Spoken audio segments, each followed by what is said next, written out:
It's hard to talk about.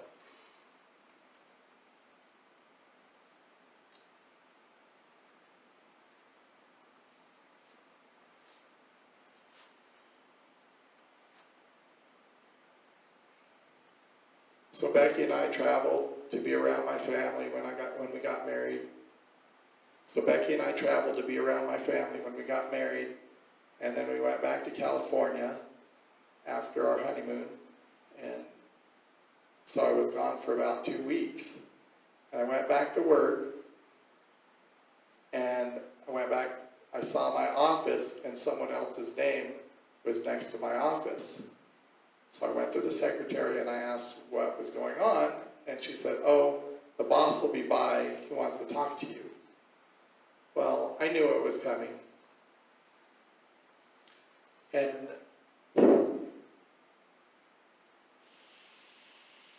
part of me just wanted to run away, but I said, no, I'm going to face the music.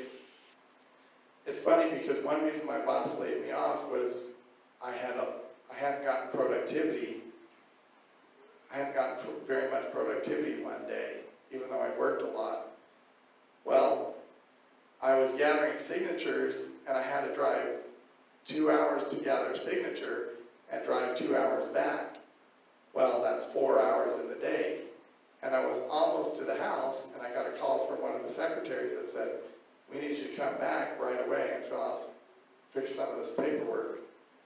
And I explained the situation. I said, "What do you want me to do? Continue for, just a little more time, or come back right away?" And she said, "Come back right away." Well, that really shot my day. But none of that matters when your boss has made up his mind. So the day after I got back from my honeymoon, I found myself without a job. Well, one reason my boss was so desperate is because he hadn't paid his taxes for 3 years.